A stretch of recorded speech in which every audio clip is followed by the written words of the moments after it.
Hello, rollers and listeners of the future. Welcome back to another episode of Classin' Up the Joint, the part of the Roll Report where we ask brilliant people basic questions. I am your host. I'm working on that one. I'm trying to get my way through the whole alphabet eventually, and I don't know what we're going to do if I get to hard letters, but I'm working on it. I am your host, Colin. I use they and he pronouns. I am delighted to once again be here and joined by my fantastic guest who will introduce themselves in a moment. Hello, I'm LUCAS ZELLERS. You might know me as the author and creator of Book of Extinction. If you know me for a long time, you know me as the host of Making a Monster, the COVID podcast that outstayed its welcome and led to... just like COVID, hilariously right, enough. You know, some stuff happened. We all got fun new hobbies. But no, I'm a narrative designer and a marketing professional. I work in the tabletop RPG space, and I have done for the last 7 years, depending on how you count it. And it has been my career ever since 2023. Amazing. Lucas, thank you so much for joining us. I am so excited to dive into all of the things that we have planned. And I want to ask my usual first question, like, how did tabletop games sink their teeth into you? What is the super heroic origin story of your professional work, as it were? I think I was always doing something like D&D and just sort of didn't know it. Oral storytelling and I grew up in a folk music tradition because I grew up rural. But the timeline is I played my first game of D&D in December of 2015. So I have my multiple edition badge. I started in 4E and then in wow, it's the one we don't talk about. Or so they say. It was fine. I enjoyed it immensely. I understand. It's a very different kind of game, and it plays very differently. It has a different rhythm, so I understand why it's not everybody's bag. But that was how for better or worse, that's how I got in. 2018, I published my first adventure for Dungeons and Dragons, and people bought it. Like, people gave me money for a thing, and that was unbelievable. Pretty cool. And kind of intoxicating. So I kept doing that. I was working on the DM's Guild for quite a few years. In January 2021, I pitched an idea for a monster manual of Earth's extinct species to its first collaborator. Over the next 2 years, that would become Book of Extinction, which we crowdfunded in March of 2023. Later on that year, I just sort of stayed on with the publisher, Mage Hand Press, as their marketing director. So I've worked on Kickstarters, softcover releases, the content calendar, the convention season. I've been a working tabletop marketing professional for the last solid 2 years at this point, which is wild to say out loud. Yeah, amazing. I'm curious how your experience of 4th edition compares to 5th and 5.5, because I kind of haven't met many people that both that are willing to admit they played 4th edition and have said that they enjoyed it. And what I have gotten is sort of, doing one of our info dumps with Hannah, when Hannah's been like, oh, well, 4th edition was kind of Warhammer except D&D, and a heavy focus on minis and this sort of thing. So me coming from a knowledge of very little and nothing, what did you find kind of the difference between these, and I don't know, is there one that is more enjoyable for you? 5th edition stands at the top of 50 years of publication and development for Dungeons and Dragons. I don't feel it is controversial to say that the game is better now. But I will say that 4th edition was the first time I'd played it, and I was playing it with people for whom, by and large, it was also their first time. And experienced players and beginning players both understand intuitively something very important, which is that the rules don't actually matter. Uh-huh. It's only in Yeah. between those points that we lose sight Yeah. of what that means. So mechanically, fourth edition's like the most memorable rhythm of it was that fourth edition had the at will encounter and daily powers, and you had them Mm-hmm. on cards, and you sort of Mm-hmm. lay them out in front of you. So it felt a lot like League of Legends or another sort of Sure. multiplayer online battle arena, and that like that's a very particular kind of game design ethos that didn't Yeah. really match with what people expected from the game, like Right. prior to fourth edition and then coming after it. So I get why it's kind of the odd man out. And yeah, it was kind of clunky, and yeah, the 5e is just easier and more accessible, despite Sure. it still having 1,000 pages of rules in its core set. Oh yeah. Um, but at the time, it didn't really matter. Like, we were all Mm-hmm. figuring this out. We had no Yeah. frame of reference, and really what made those games succeed or fail was the quality of the people that we were playing with, and stuff that had nothing to do with the rules. Like, can you show up? Can you Yeah. separate Yeah. yourself and your character? Can you be empathetic and humble? And can you yes and add energy to the conversation Yeah. without being too sort of frail or vulnerable Sure. in the way that you played? So, yeah, Yeah. 4E was fine. Yeah. I mean, when I think those are many of the qualities that make it make a good table, even if you're playing a bad game, or if you're playing an objectively bad Right. game, the right people can still make it fun. If you're Yes. playing an objectively good game, the wrong people can make it a disaster. Absolutely. Yeah. Yeah. So yeah, I have no hatred for fourth edition. Yeah. No exceptional love for it, other than Fair. I will always remember it fondly because I remember that Yeah. table very Yeah. fondly. Do you still play with any of those players regularly? Yes, actually. I love that. See, and like, to me, this is one of the things that really speaks to the core of RPGs is making friends that will last you a long time, Mhm. and being able to continue them through different games, through different editions of the same game, as it might be. Amazing.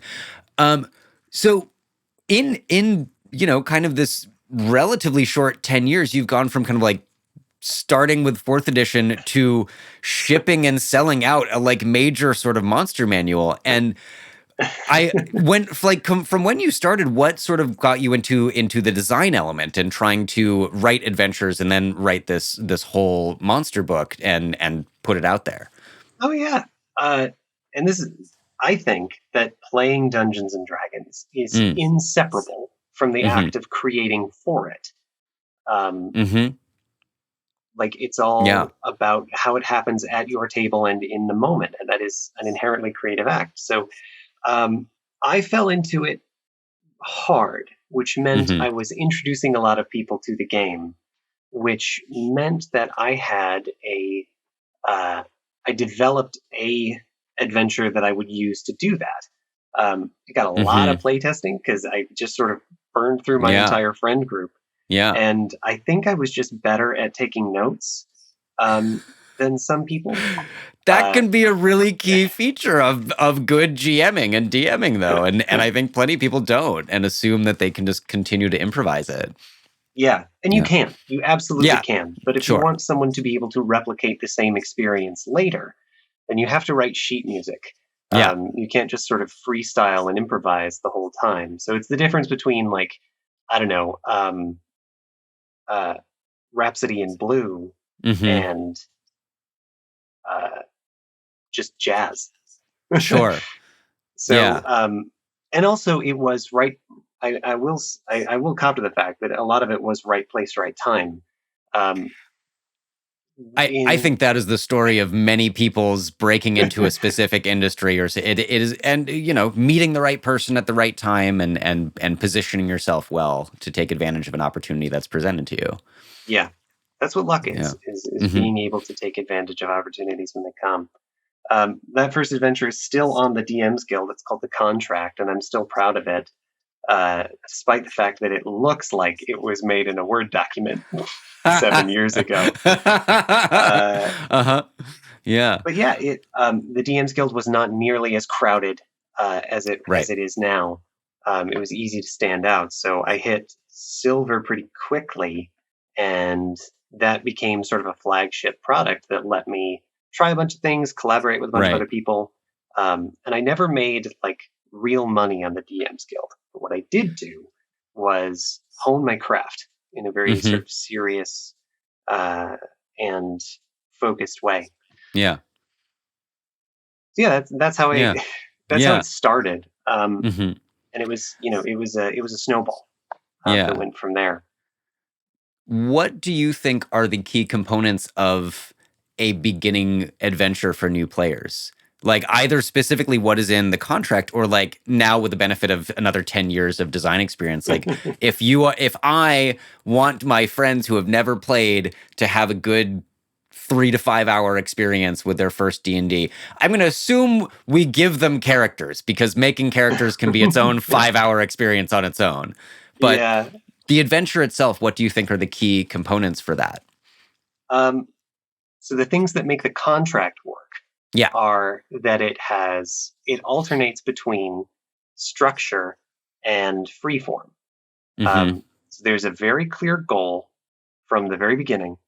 There's a very clear promise that at some point you will get to swing that sword you wrote on your character sheet. So don't like do it like don't try to force it now. There's a moment where that Hmm. will happen, and Hmm. it's coming.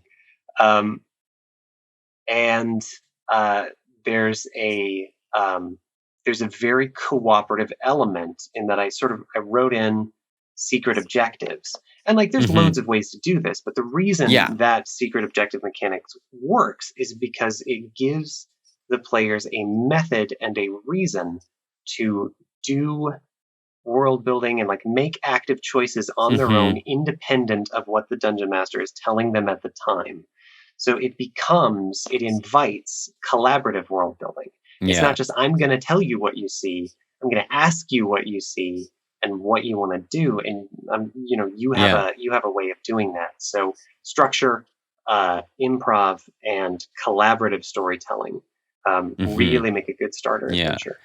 And it sounds like also the contract at least kind of covers the, I don't know if there's like the actual term, but like kind of the three main elements or focuses of D&D of like combat, some amount of exploration or investigation, and social interaction, and like Yes. trying to have at least a little bit of all those be present in the adventure. Yeah, and I do Yeah. think of them as percentages. Hmm. So having those three pillars in the adventure means that at any given moment, whoever's running the game can like put their foot on the gas or on the brake for either of those. So like, do we want to spend 3 hours like talking to this Yeah. NPC Magrath Fletcher and like getting into her whole thing? Or is she just sort of a fixture? And in both, like that's either are Yeah. fine. I It's mean, about you my and your home players. table can spend a solid 90 minutes of our session having a debate about religious afterlives and which one in universe is more applicable. So they would spend 3 hours talking to Magrath. Yeah. Amazing. Well, to focus a little on the Book of Extinction, not exclusively because there's other cool stuff to talk about, but what inspired you to create that specific book to kind of go, I want kind of the real world analogs of extinct animals and to give them stat blocks that can bring them into this game. uh, that is because um, they are the same thing Mm, in a very real and meaningful way. So, and I didn't know the extent of it at the time, but when I set out to do this, I knew I had two favorite books as a kid. One was an illustrated field guide, hmm. how to recognize birds, and like here's a bunch of snakes. Awesome. Loved those. Yeah. And my second was my dad's monster manual. Hmm. Uh, and this was like first edition. I think it was the first edition because I remember that splodgy kind of black and white displacer beast. Yeah. And it didn't matter to me that this was basically a rubber stamp. It was the same book. Sort of invited me into a fantastical world and showed me what was around and like gave me a sense that I could competently navigate this world had I the opportunity. Um, Hmm.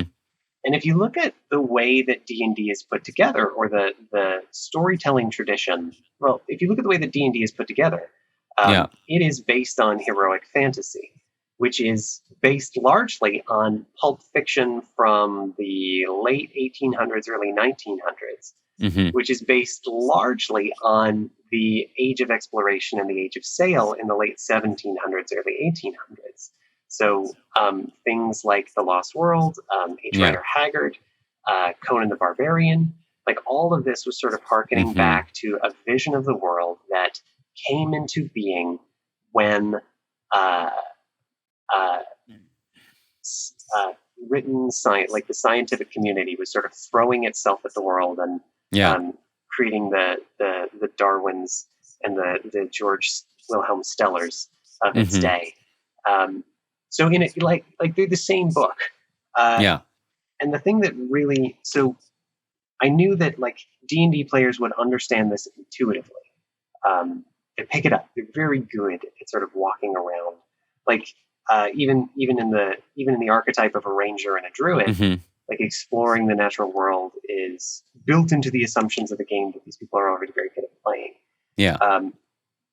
The thing that made it be about extinct monsters was that we are living in what is commonly considered the sixth great extinction, Mm-hmm. a mass dying off, the likes of which has happened maybe 5 other times in the history of the planet. Mm-hmm. And this time, it is largely, if not entirely, anthropogenic, which is not to say, of course, that we should stop doing and being what we are. It is to say that we have made, as a species, the wrong choices for a long time. And we need to start making different ones. So, what I had was an audience who was ripe for understanding that message, a Mm-hmm. method for transmitting an understanding of the natural world, like a proven method for transmitting that understanding, and uh, a way of creating empathy that a Mm-hmm. field guide never could. Yeah. Like this isn't just about raising awareness; it's about inhabiting the solution. It's about experiential learning. Like I can put you in this game, and you're going to feel and remember this like it really happened to you. Mm-hmm. So for all of those reasons, this having and one last for all of those reasons, this was the right choice to be making artistically. The other very practical reason is that if you're going to do a monster manual, you need a list of like 500 or so of the same thing. And the International Union for the Conservation of Nature creates this thing called the Red List, which is a very long database of all of the species on Earth and their conservation status. So that was my table of contents. That seems like it has the potential to be very depressing. Yeah. Yeah. I have gone through all 5 stages of grief.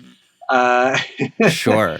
I think I've come out on the other side at acceptance, and like I think I've cultivated a healthy reaction to this, but it took about 2 years to do it. It's not easy. Yeah. No, I mean, especially like to what you're saying, like this is an era in which humans are directly responsible for this diet. That is, I think, fairly what is objective fact in this day and age. But that seems to be at least the scientific consensus. And does the book highlight this in some ways? I ask as someone who hasn't kind of gotten to page through it and really find out, but like, are in making it, are you trying to also tell the stories of how these creatures became extinct on Earth and use it as teaching? Oh yes, visual aids, love it. Yeah, let me find you a good example. So the way that this book was put together was always that we would have on one page the actual animal, and then on the facing page a magical version that would be sort of fit for a world in which magic is an evolutionary pressure. And gosh, I should have a spread for this because I really want it one side and the other. Helping. Yeah. Well, I can keep distracting while we are flipping through pages. Okay. This is a great option here. Yes. Okay. So on the Yeah, this is exactly the option. On this page, Uh-huh. this is the gastric brooding frog. That thing really lived, really existed, and it's the only frog that we know of that was able to raise its young inside its own stomach. That's so cool. For our listeners, because this is such a visual medium, there's this really great picture of a frog with a smaller frog in its mouth and accompanying stat blocks and text on this page. Okay, so real frog became extinct. This was what I was going to ask: are these relatively like modern era extinctions versus dinosaurs? I guess I'm like, there's the age of dinosaurs, and then there's like dodo birds and things that came like specifically within the Anthropocene. Yeah. I didn't want to go back any further than the last ice age, Mm-hmm. because that's the last, like, we weren't around at that point. Like, that's the Yeah, last point at which you can credibly, though not authoritatively, sure. say that humanity as a species is responsible for these extinctions.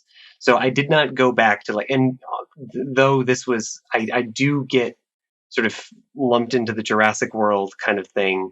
There's Sure. some really great source books out there for that kind of thing already. There's Dr. Drolin's Guide to Dinosaurs, which Mm-hmm. was written by a team that included paleontologists. Cool. There's a really great stone punk setting called Plangea that has an awful lot of dinosaurs in it. And there's dinosaurs in the core book already, because of course they are.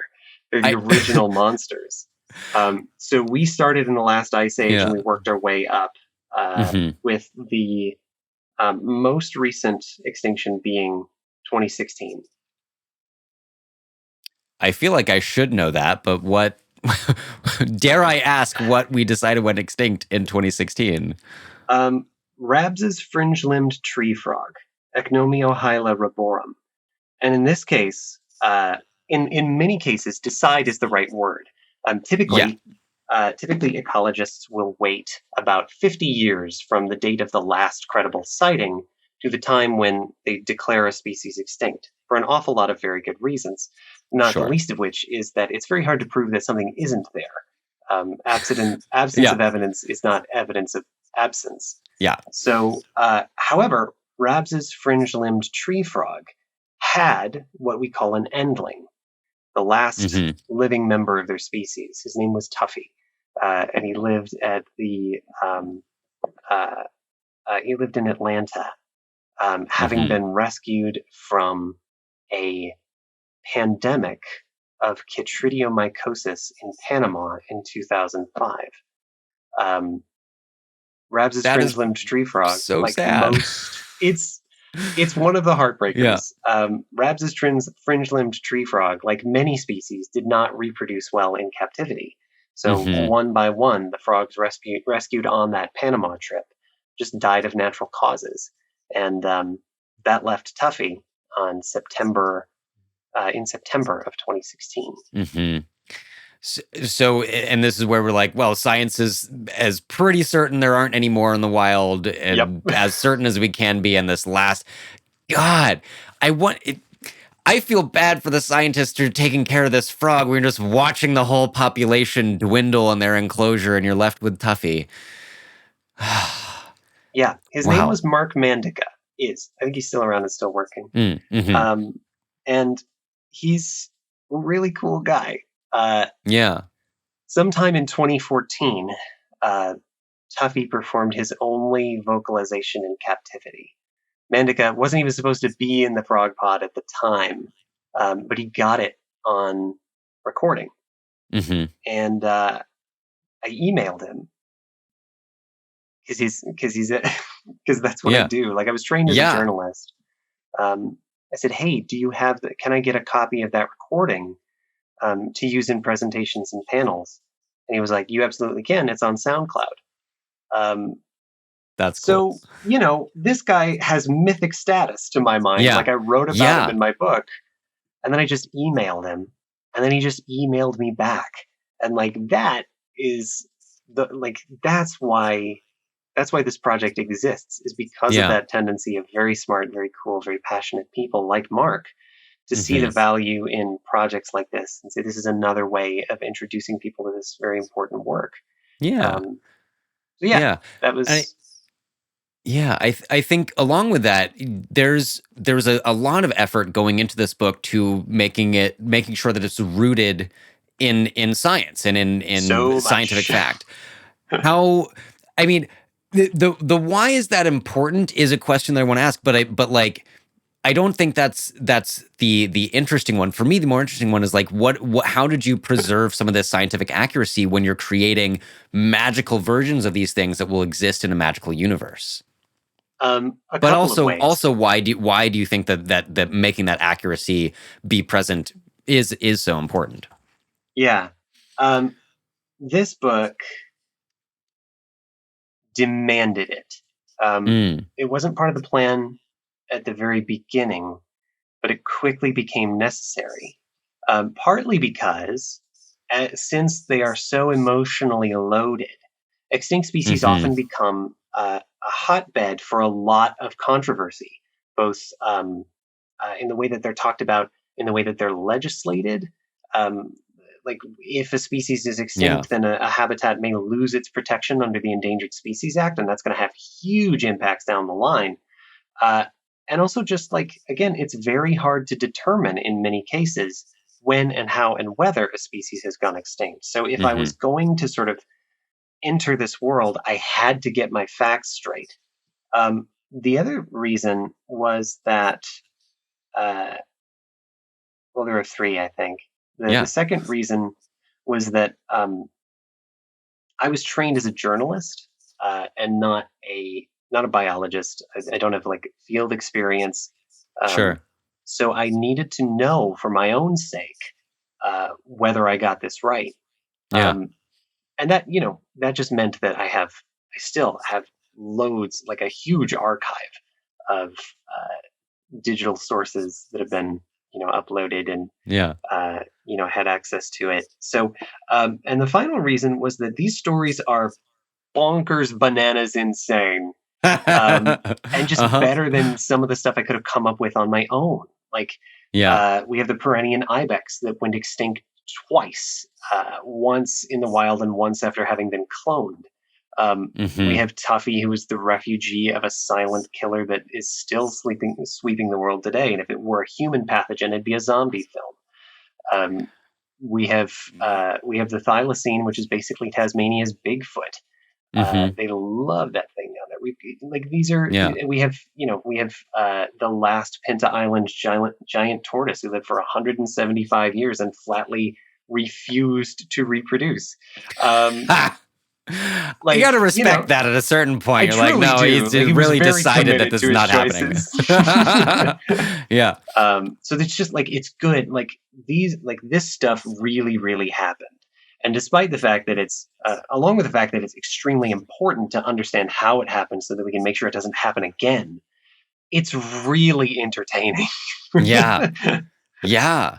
Yeah. I mean, there, depressing at times as we think about Tuffy, but also like my limited knowledge of this and the ones that I'm familiar with, there's so many stories, like almost like the Darwin Awards used to be, of just like human ridiculous hubris and overreach and suddenly realizing that an entire species has gone extinct because of it. Yeah, Or gone it's extinct and then cloned and gone extinct again. it's dramatic, Yeah. it's big, it's hilarious, it's tragic, it's everything that good storytelling needs to be. I would have done my audience a huge disservice by not trying to tell these Yeah. stories at all. Yeah. Absolutely. And of course, we Um, had the benefit of being able to say, this is what actually happened. And then over here, this didn't. And I told you that, and you know that. So yeah. I can play around and we can have our imagination. You're free to like use this and innovate on it. Over Right. here is the science. And then over here is just like Yeah. D&D. Yeah. Yeah. And having them next to each other in the same book was really incredible. Yeah. Was there any species that you were excited about but ultimately had to not include for Uh, whatever reason? Many. Okay. There were like, Yeah. one of the biggest reasons was we had too many birds. Wow. um, Okay. when I Sure. made a list of all the Yeah. ones that I want to include, and like that was my project tracker. Eventually, there was a field in that project tracker that was just bird, uh, and I had to make sure that like no, this is not a bird was like at least 75% of the project. Like I had to Uh-huh. limit it to Uh-huh. only so many birds, and it turns out that that's a really important ecological principle as well. Birds are what's known as an indicator species. They're very Right. visible, they're very loud, and they are often the first to feel the effects of disturbances within their ecosystem. So we notice that birds go extinct with a with an outsized frequency. Like we Yeah. notice them more than we would notice others. There are many species that are gone extinct and we just never know about it. But birds very often, they're the ones that tell us something is wrong. They're literally Right. canaries in the coal mine. So there were a lot of birds, a lot of Hawaiian honey eaters, for example, that I couldn't include because Like we had a multiple bunch of birds distinct already. species of the same sort of, yeah. Okay. Yep, yep. And Oh, there's only so many ways to make a yeah. monster out of a bird. That was another like very distinct design consideration that this project Yeah. has that a lot of other conservation literature doesn't. There we wanted to include a freshwater mussel in the book Mm-hmm. somewhere.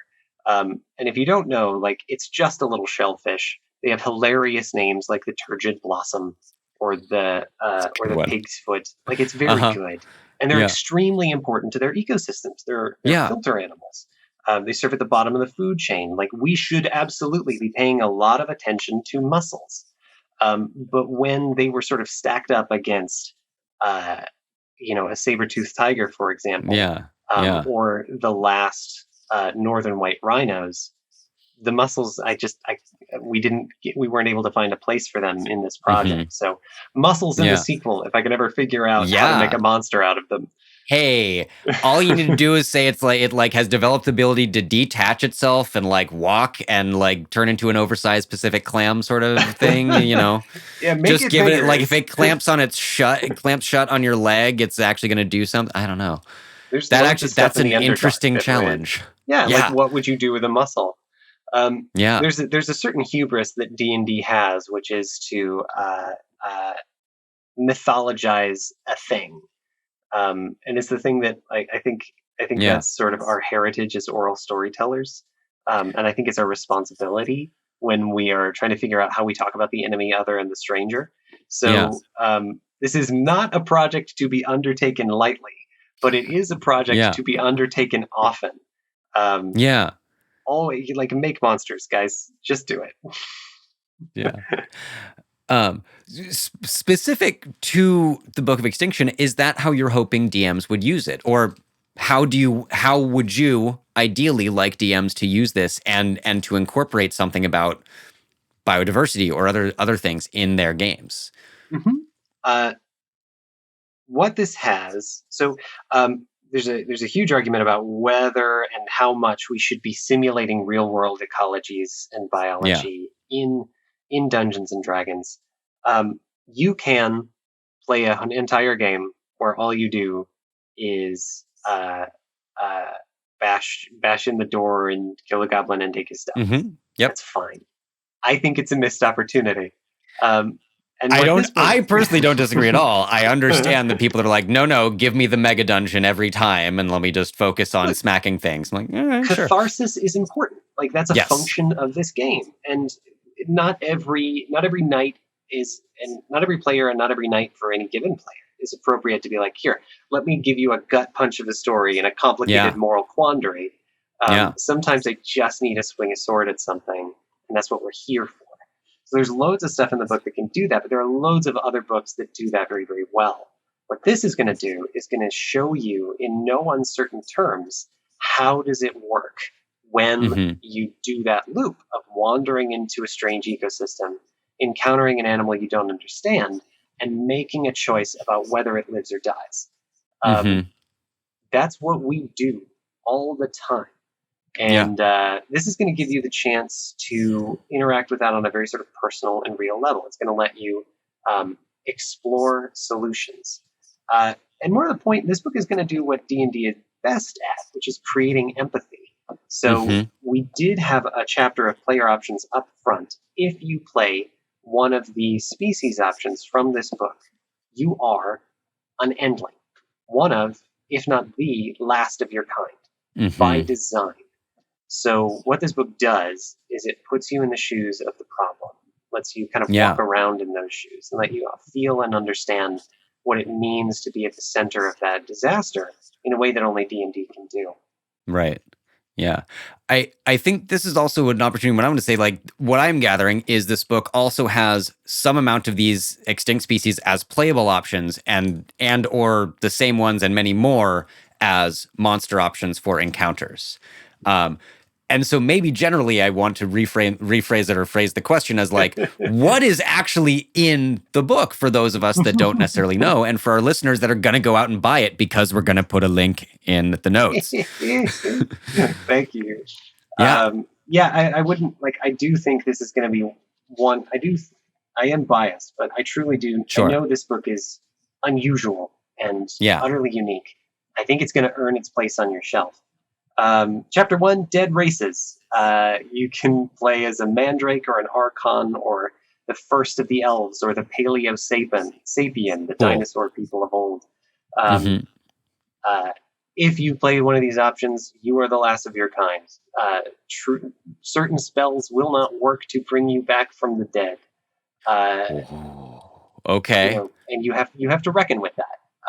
And like, you sign up for that or you don't, and that's fine. Yeah. Chapter 2 is subclasses. We've got a nature-focused or ecology-based subclass for all 12 of the core classes in the game, including the School of Protomancy, the first spells ever cast, proto-evocation, how you want it, which wasn't like, that was such a departure from, like, it took so much work to make that work, but it's a fun mechanic. All of those are for 2014 because that was when this was written. Sure. So we're working on updating them to 2024. That's like, you're going to have to keep in touch with us to see how that happens. We will. We absolutely will. Thank goodness, though, that the new Monster Manual came out and it didn't mess with a lot of the core balance decisions that make monsters work. So the bulk of the book is the extinct bestiary. Here's the species, here's a stat block for things like the Atlas bear, or the blue buck, or the elephant bird, or the moa. And then here's a monster that like grows out of that animal's legacy. Or in some cases, like it already matches an existing D&D mechanic. The gastric brooding frog becomes the frog of holding. We know what this is. Great. The monk seal becomes a monk seal. Like, we know what this is. And then we have a chapter on prehistoric megafauna. So just the big animals from the last ice age: mastodon, the American lion, the megaloceros, the marsupial lion, that switchblade claw from Australia's outback. And then we've got a couple. We tried to add a bit more biodiversity to the Monster Manual with things like the arboreal dragons. We've got a whole bunch of different bullets based on different species.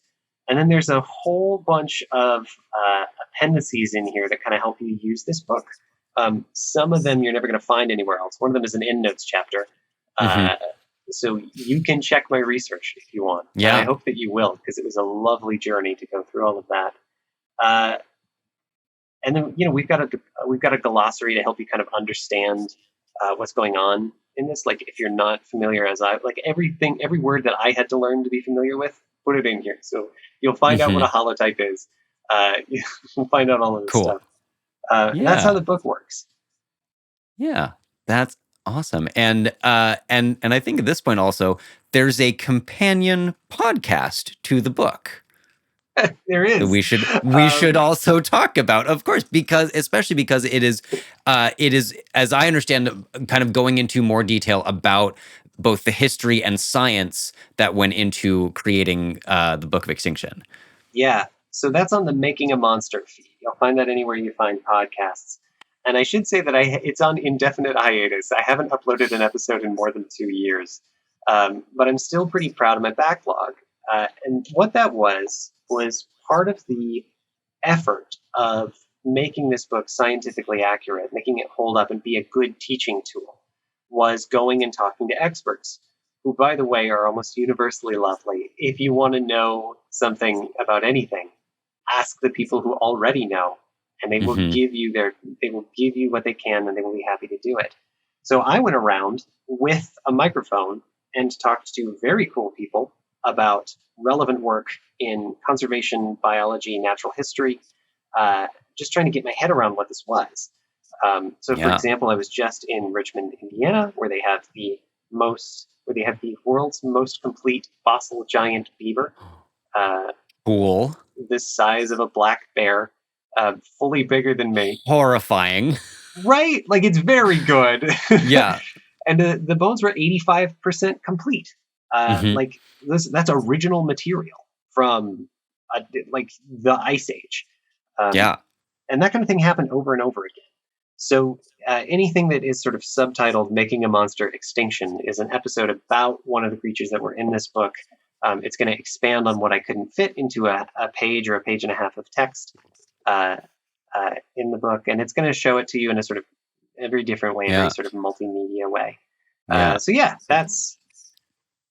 still out there, and I'm still proud of it. And I hope to goodness at some point it'll come back. We'll see. Did you have to make a lot of tough decisions about material that you researched that you were really excited about that needed to be excised just for layout and spatial reasons within the book? All the time. The average, and I couldn't, at this point, 2 years after the writing process, I don't have a specific example that comes to mind. I can tell you that most entries were somewhere between 600 and 1,000 words, and very often what I brought to an editing meeting was 1,000 to 1,500. So almost all of these were cut down to just the good stuff. And there's 500 monsters? There's 500 monsters in the new monster manual. There's just over 100 stat blocks in here. Okay. Still, I was just trying to get a word count there, and I'm like, okay, so that went from at a minimum, I guess, 150,000 plus words getting cut down a little bit if they ended up being closer to 800, 1,000 each. Wow.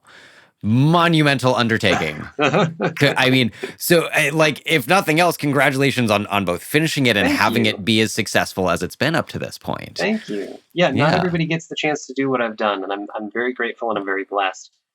If you are considering writing anything, understand that the average book takes about 2 years to write. If you think this is going to happen in a summer, maybe it certainly can. But that is not the average. You'd be an outlier at that point.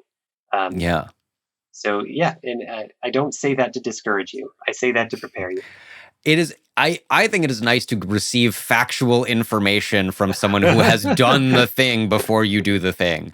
I think the other part for me that reflects advice that has been given on the show before is start with small. Start with an adventure that you've run a bunch that you're excited about, and put something into the world while you're working on this more of a magnum opus, shall we call it? Yeah, that's fair. I often say that artists are people who make art, writers are people who write. So if you want to be a writer, write, and then congratulations, you're a writer. And the more you can write, the better off you'll be. The better you'll be at it. Yeah, absolutely. Hello, everyone, and welcome to your mid-roll. It is I, your host, Colin, here to thank you once again for listening. It is so nice and so important, and it feels so good that you are here with us. And also to remind you that if you never want to hear me say that again, if you just are excited about the show, if you love what we're doing, you can support us on Patreon at patreon.com/therollreport. Where also, for as little as a single $1 a month, you can submit questions for our interview guests. Only our friends and supporters on Patreon can submit questions, and only they will get to hear the answers. We've got some really incredible guests coming up as usual, and if you want to hear their answers to your questions, head on over to Patreon. Also, you can follow us on social media. We are at The Roll Report Cast on Instagram and TikTok, and now on Blue Sky. Ooh. follow us there for announcements about upcoming guests once they have been booked, and then you will find out if you have interesting and amazing and unusual questions for all of them. But thank you so much for listening. That's really all. We are so grateful you're here with us and hope you are enjoying this episode. Back to the show.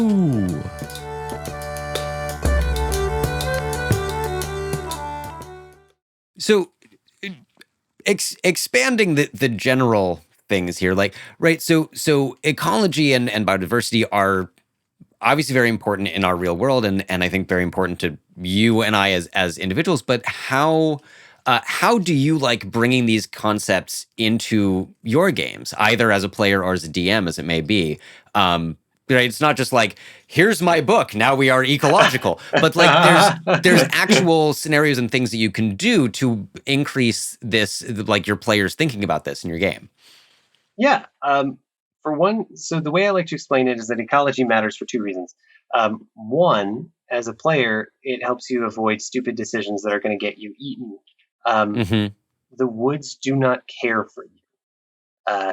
This is like your experience as a person is almost entirely going to be in a built environment that caters to your needs. There's going to be a sidewalk and a handrail and a door. Like, these are not guarantees. These are blessings and privileges that you have for living at this time in history. And D&D asks you to imagine a world in which most of the world is not like that. It's not built for you. It doesn't care about you. So understanding how ecology works can help you like sort of put yourself in that place a lot more easily, and it's going to help you make, not to say better, but I think more interesting decisions about how you navigate a hostile physical environment. The other angle on that is that ecology matters for dungeon masters, because if you get it right, or if you have that level of verisimilitude, which is not necessarily right, but is what I mean by right in this case. You're going to create a world that responds in intuitive and predictable ways. You won't have to you'll have to prep less, which is what we're all trying to do, because you know what'll happen in any given circumstance. A couple of very practical pieces of advice to like use ecology to be a better player and a game master. Number one, as a game master, understand the ecology of your monster. And that comes down to two very simple questions. What does it eat? And how does it get it? There are others, but those are the most important ones.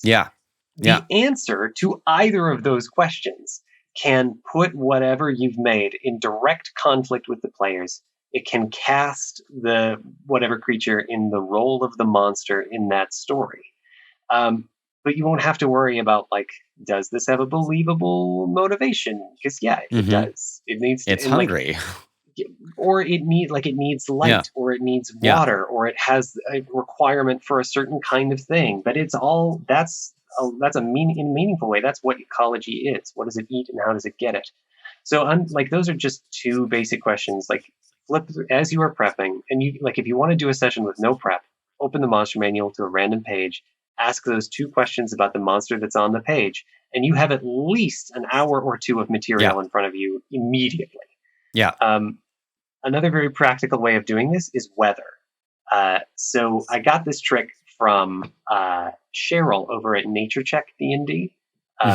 She, during her PhD work, she was playing a lot of D&D on stream with a lot of working scientists.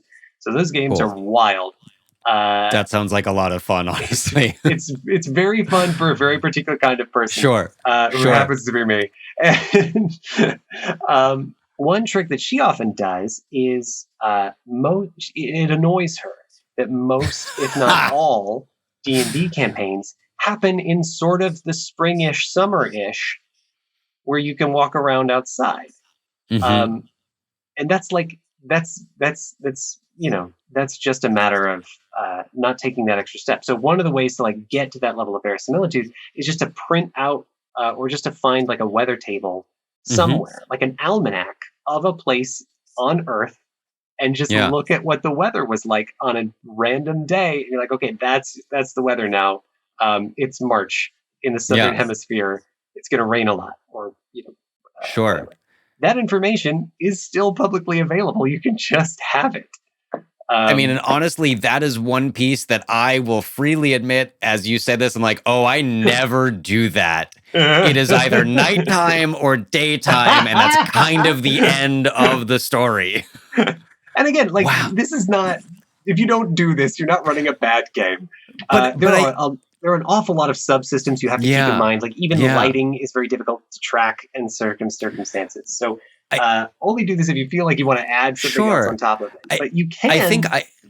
You can use Go ahead. it. You can get that. You can get access to this whole other layer of complications and interest in your storytelling. Just by looking at an almanac. Yeah, I think to me there is an indicator of kind of how many things you can choose to describe and have on a table and do a thing that like just doesn't always occur to a DM who's got a million other things to manage. But it's a very small but extremely effective tool to give your party a new challenge and to bring the actual world that you are playing in more to the forefront. Yeah. Wow. Yeah. I now I'm like, I need to find weather tables because again, like such a small thing that can open up so many other doors. Yeah. And so often what your job as a dungeon master is to provide complications or provide meaningful setbacks. Yeah. And that takes a lot of creative effort. Like, it takes a lot of thinking. Sometimes it's helpful to just be like, yeah, it's raining. Yeah. Yeah. Now we can work with that. Like, that's grist for the mill. Mm-hmm. Yeah.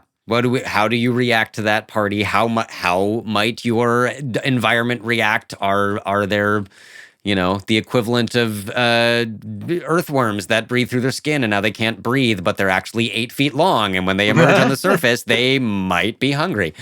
Oh, yeah. Yeah, take anything and make it bigger, and now it's a monster. Or it's at least something that's going to make your players think about it. What am I thinking about? Like right now, I'm just remembering revealing my child of the '80s status, but like Honey, I Shrunk the Kids, and the fact that they make friends with an ant, and there's a spider there's a scorpion that the ant fights for them. But they're initially everyone's like really freaked out about the ant because they've been shrunk and the ant is the size of a truck, and yet it's just we've been doing this. We've been pulling that trick a long time, and it's always good. Just make it bigger. It's a monster now. And I think the inversion of it, right? You'd set up the giant sized insectoid or whatever, and then you're like, but all it's trying to do is like go, have a drink at the watering hole and feed its young, and you murder hobos went in there, axes swinging for no reason. Yeah. But I think to really like give your players the moral quandary of like, just because it's big, does that mean it is going to hurt you? Yeah. Or to give them more options. So like, the game helps you kill things by its very nature. So that's the easy choice. I never blame people for taking the easy choice. That's what the game is telling you to do. And that I think is why people have a lot of frustration with that. Like, oh, you guys are sort of the bleeding hearts about this. Like, you want to do a very complex game and adopt the dragon. And it's maybe, sure. But if you understand that ecology and like what the monster is trying to do and why, now you've begun to open up other avenues for interacting with this creature that are neither sympathetic nor antagonistic. You can figure out how to go around it. You can figure out how to solve this in a way that doesn't mean you're spending an hour role-playing with the ant, or you're spending an hour killing the ant. Like, there's so many ways to get around it. Understanding ecology helps you come up with those ways more quickly. I'm also curious in this one because of something you just said about like many monster stat blocks in D&D specifically. You're dealing with a creature whose intelligence score, which is how we're going to measure it, is really, really low. Yes. And I sometimes am like, okay, my players have cast Speak with Animals on this Robin, who statistically has like an intelligence score of 3. like, what can they actually talk to? How do they get any information of this person? And do you think about this in your games? Do you have specific things that you do when you're like, this animal would not be able to tell you if that thing you're chasing ran through this forest? It has no memory. Not as such, but I can point you to a couple of good resources. Yeah. One, of course, is Baldur's Gate 3. Like, if you're playing that game and you can't cast Speak with Animals, you're missing out, man. There's a squirrel there. Like, they hired voice actors for all the birds. Like, what are we doing? That's so good. It's crazy. And, this was a AAA budget. Like, they put a lot of work into making those guys characters. Sometimes one of the ways they did it was by giving them very single-minded but very strongly held goals, or making them completely oblivious to the fact that they're tiny. It's like a very territorial squirrel who's big and he's threatening. Sometimes it's strictly anthropomorphization. There's always a cat in Baldur's Gate, and you can always talk to them, and they always act exactly how you think a cat would. So that's a great resource for a bunch of great examples. Another thing you can look at is Watership Down, which interesting. There's loads of like these small animal on a big adventure stories, and they all kind of walk the line between how human is the protagonist of this story. Watership Down, I think, did it very, very well because the rabbits don't speak English. They can't read human signs. They have no frame of reference for what a road or a train or a car is. And that's really delicious as a reader because you're like, I know what that is. Like, don't go in the closet. Like, that's part of the fun of it. But what they do have is their own language, their own mythos, and their own desires. Like, they want what rabbits want. So we're back. We're back to ecology. Like, what kind of, where is it going to go dig a warren? Exactly. And how do they stay safe? And all of these other questions, like the rest of its life cycle. Is this the big one, or is this the baby? Is it going to grow out of this behavior eventually? Is this a migratory cycle? So I think Watership Down is the best example in literature I can point at. To be like, this is how you handle Speak with Animals. Yeah. Yeah. It is funny to me that it's the second time that book has come up this week, which makes me think I need to go read it again because it's been decades. And I was remembering how kind of depressing it is. It is kind of a story in some part of like humans fucking up a natural environment. As so often seems to be the case. Yeah. I do have a lot of sympathy for that. I try never to land on that. Because, we do. And, like, they bulldozed a rabbit warren. That kind of stuff happens all the time. And those decisions are never, like, it would be very easy to caricaturize Book of Extinction and Project Like It as, like, you can never kill an animal because that's a tragedy. We've seen that doesn't work, and that doesn't convince a lot of people. Like, there's some very, like, people got to eat too. So who wins? But we're the ones that are making the choices anyway. Yeah. Well, and I feel like, again, you're not saying the message of the book is not never kill an animal. It is. Well, I think this, to me, it's context is everything. Yeah. One of my ongoing themes, along with managed expectations of 2025, context is everything, right? You're gonna see the tree frog, the last remaining tree frog, and you're gonna go, well, it's a giant thing with another frog inside its throat.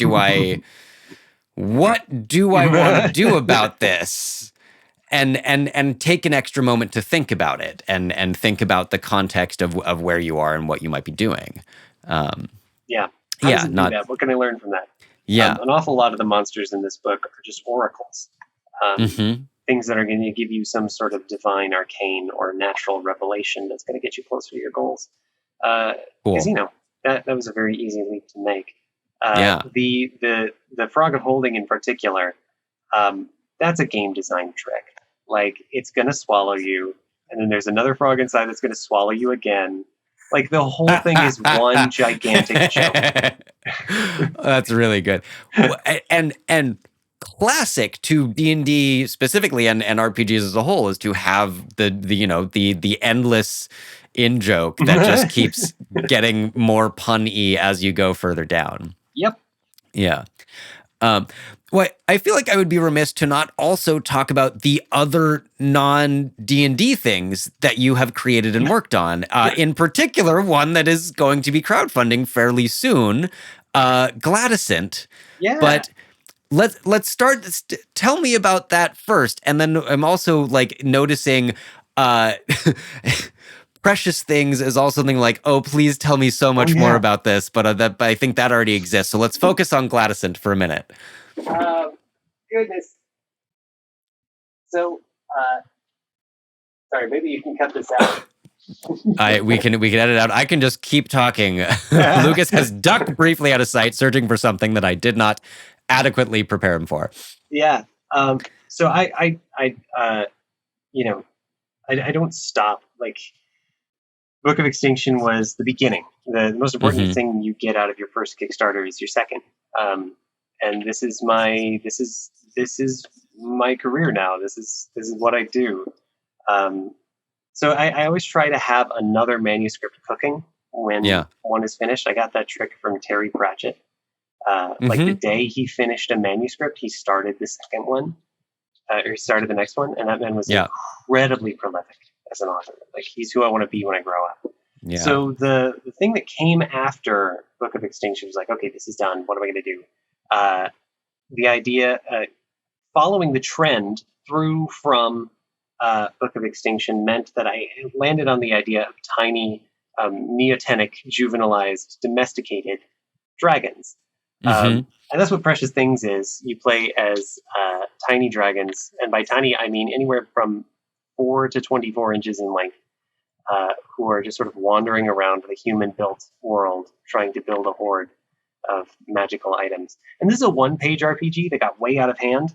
I hear they can do that. It works as a one-page. It's very fun. I'm very proud of it. And I was able to work with Wet Ink Games to get that together. It's coming probably sometime in 2026. March, I did the Kickstarter. It was a real thing. It earned its space. And then I got this second book deal, and I'm like, great, let's do that.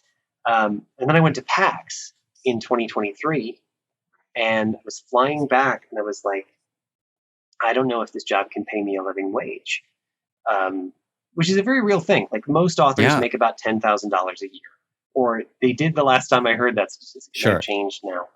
But for most authors, writing is not their full-time thing. I'm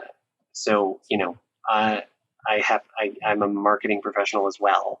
And that's how how my day job works.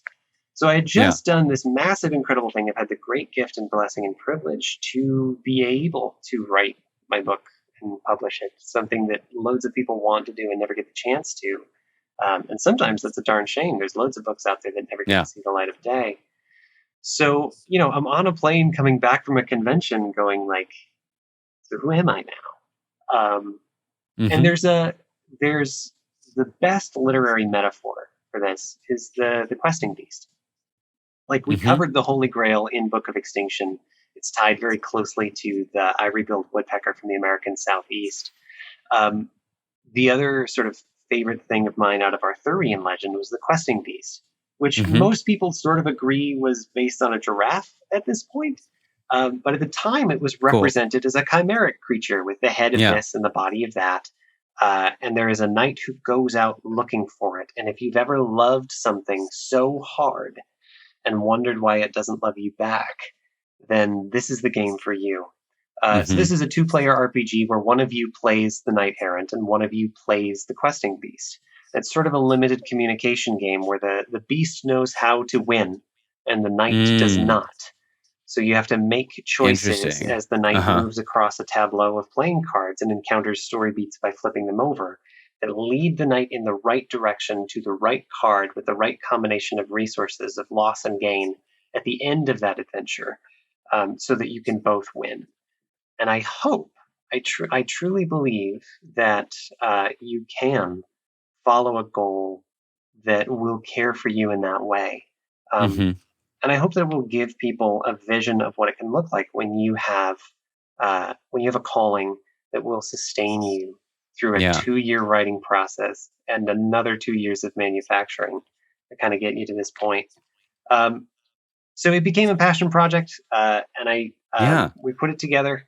I think it's a pretty good game, and it's only for 2 players. It's going to take you probably one Yeah. night to play, so it's much more Yeah. limited in what it promises, but it knows what it is. We're bringing that to Kickstarter sometime in September. Um, And we will have all of the links when they are. Yeah. Well, I think something that I feel like I'm noticing is in your design is having a real world problem that you can explore in the safety of an RPG, right? Having the real world problem of loss of biodiversity and ecological devastation represented by these creatures that you can bring into a safe space where you can imagine it and not necessarily be reading the news and going like, holy fuck, there's another 17 species on the endangered species list today. And mhm. meanwhile, our national parklands and so on are being sold off to oil interests. Um, Yeah, or it's in a this hard time to case, be doing what I'm doing. yeah. Or in this case, like I think that the exactly what you're saying, like the experience of loving something and trying to figure out why it doesn't love you back or what you need to do perhaps to get that love reflected. So if to put a question on it, I guess am I noticing that correctly? Like that one of the things that is appealing to you about game design and creating new RPGs or bringing exist new things to existing ones is thinking about a real world emotional or societal problem and finding a way to connect it to the safe imaginary space of play. I think so. I think that's safe to say. Um, we often talk about D&D as or role playing games in general as the magic circle, uh, Hmm. where inside the magic circle the rules are different and we have agreed to a Yeah. different social contract than the one we normally have. I think that space, like I don't think I know, and it's been scientifically proven that that space is really powerful. Yeah. These kinds of games can do things that other forms of entertainment and media simply can't. And if I can give you the tools to, like, Book of Extinction is going to let you grapple with the extinction crisis as a whole. It's going to let you encounter ecology. Gladysent is going to let you ask questions about, like, what does it mean to serve a worthy master? Hmm. And Precious Things is just, it's going to let you play with kids. Like, it's going to be very simple and straightforward and very tactile and home and Yeah. present. Um, so I'm always like, I agree with John Green when Mm. he said that as a creator, you should make gifts for people. Hmm. Don't try to be famous. It's not worth trying. And if you get it, it won't be worth it when you have it. Um, Yeah. but try to make something that you want to give the people in your life. So, Book of Extinction is for it's a gift to those Yeah. who have watched the world degrade around them, or who were born into a world that is zoologically and biologically impoverished. Precious Things is a gift to those for whom D&D is opaque, or for whom the larger people in their lives might disappear for entirely too long to play a game they don't understand and can't sit still for. Hmm. Gladysent is a gift to couples. Like, what do you want, and how are we going to get it? Uh, and what does it mean to sort of pursue that? So every Yeah. game we do, every game I do, is a gift for someone or something, and gift giving is a language Yeah. when it's done right. So I'm always trying to tell you Yeah. something in a language, and I'm trying to help you understand something a little bit better than you could otherwise. Um, not again. I tend to be entirely too high minded, and you I don't have to play like this. no one has to play anything, but like to me, I think the intention behind a creative process is a really important part of that process because it will be reflected in the end result.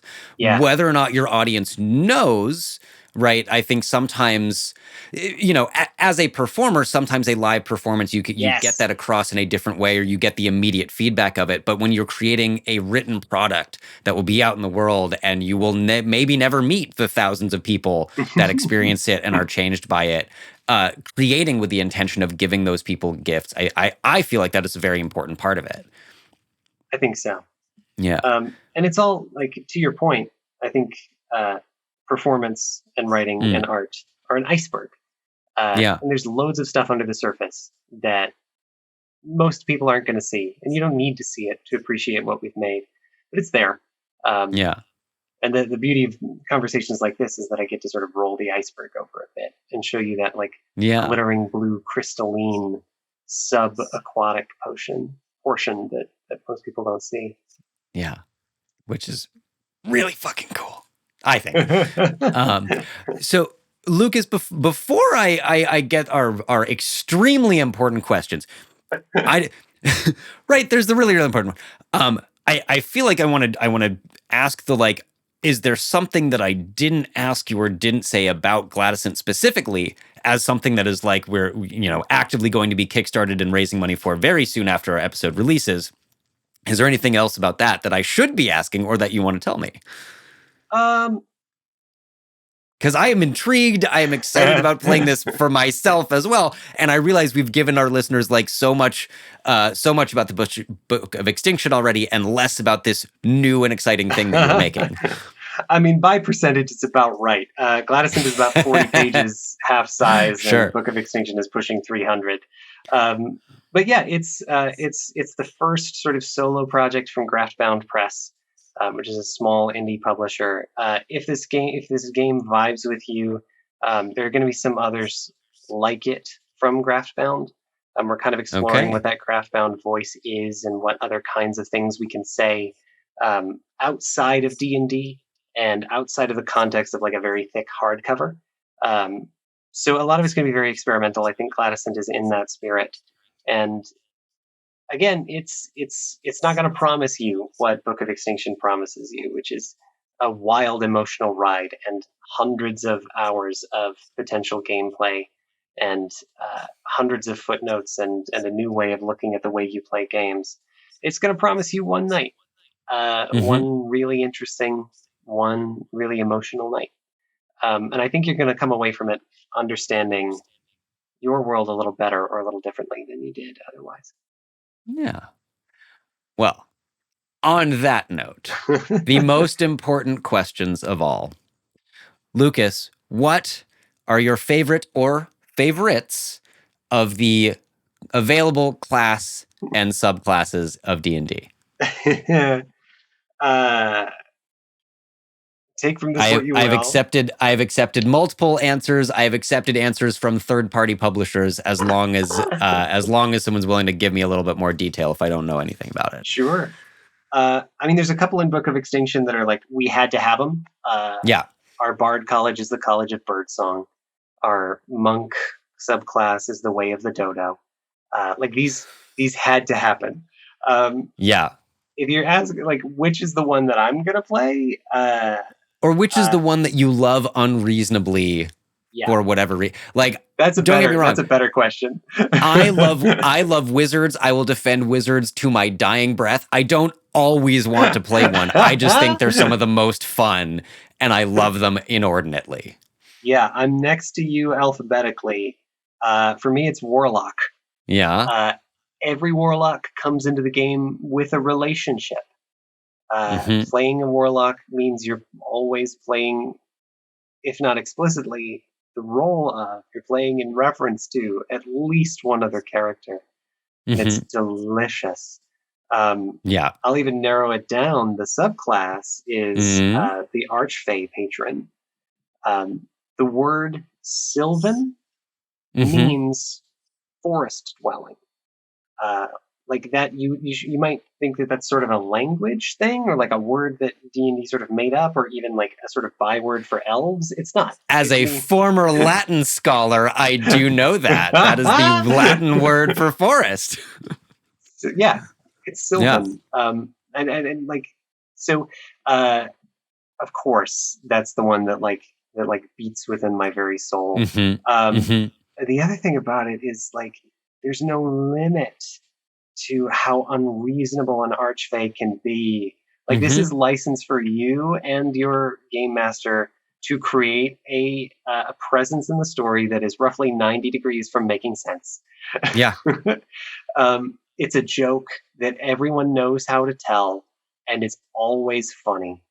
And if you get it right, you sort of begin to understand why the woods do not care for you, and why they're like an ocean unto themselves, and why they're the beating heart of all fairy tales ever, Yeah. and why it's so wild that we've turned them all into farmland. Like that's where I live. I'm gonna overthink Archfey Warlock until I stop Oh, playing D&D, I which mean, is it probably makes when I completely die. sense.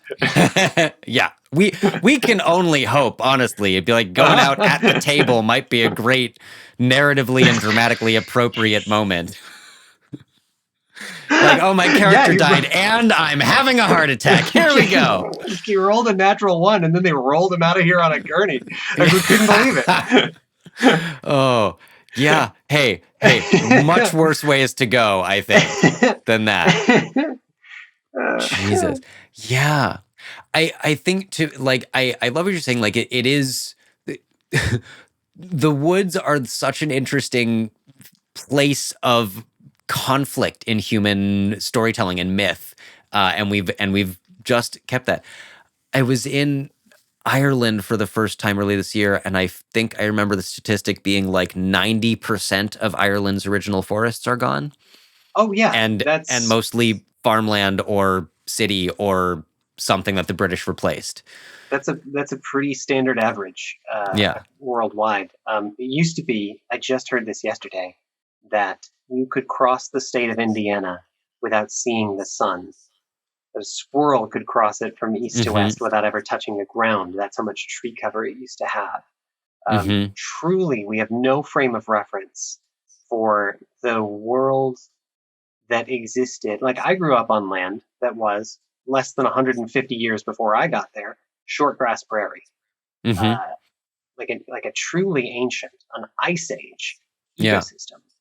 And yeah, like, you know, if you can cast your mind back to that, if you can actively imagine what the world would have been like when the forest would eat you, you've gone a long way to reversing the sliding scale, sort of empathizing with how the world is different now, and maybe how it could have been better, and like what the risk is, like what we used to have and could have again, starting now. I like thinking about a hopeful note to conclude on, and I feel like that is a really good one.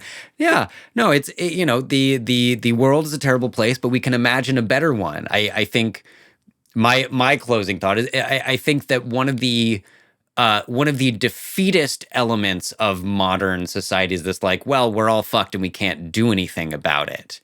And I think D&D and other things, especially when you incorporate these principles and ecology into them, can give you the ability to imagine the better world that we want to create, and not just be like, well, everything's terrible and I don't know what to do about it, and I have no idea of what could be better. Do not go gentle into that good night. Do not, and don't let the bastards grind you down, as they say. Speaking of horrible Latin phrases that I vaguely remember. Well, Lucas, thank you so much for joining us. What a genuine treat to talk to you and learn more about these things. And where on the internet can people find you or these wonderful games and books that we've been talking about today? Yeah. Thanks for the opportunity. Gosh, twist my arm. Have we come on for an hour and talk about the thing that I love. Book of Extinction is at magehandpress.com/extinction. That's its home on the internet. Everything that you need to know about it is going to be there. If you want to keep up with Graftbound Press, you can find us at graftbound.com. And if you want to get all of that together, you can find me on Instagram until I decide I can no longer live with Meta. It's just my first and my last name. It's at LUCAS ZELLERS. You'll find me there. Probably posting about this intersection between the natural world and storytelling and monstrosity and how we talk about it. Not an insignificant percentage of cute tiny dragons. That's what we all want, truly. That's what we're here for. What happened? Oh, that's what happened. Okay. was like, wait a minute, why am I looking at my own face? But I see I pushed it. video. Yeah, well, technology does what it can to make us more amused. Something. You listeners can also find the Roll Report on various social media we may or may not use at the Roll Report Cast. I always like that line. That's the first time I've actually stolen it, though, but it's fun. It's good. We do use Blue Sky. We are pretty active on TikTok, and occasionally you'll find us on Instagram. And you can find my cats on Instagram at NoGoodCats. If you love what we're doing, if you like the show, you can support us on Patreon at patreon.com/The Roll Report for as little as $1 a month, and help us keep bringing amazing guests like Lucas onto the show. I always try to remember if there's something else, but I think that's it. Except to thank you one more time. Truly, what a pleasure to get to sit down and spend this time with you. Thank you. Thank you for the opportunity and space. I look forward to seeing who else you have on the show. Oh, exciting individuals coming up that we will have to reveal. And if you're on Patreon, you will in fact know ahead of time. Until next time. Hey, we gotta bow to the gods of capitalism at least a little bit somehow, right? Until next time, rollers, keep rolling some dice.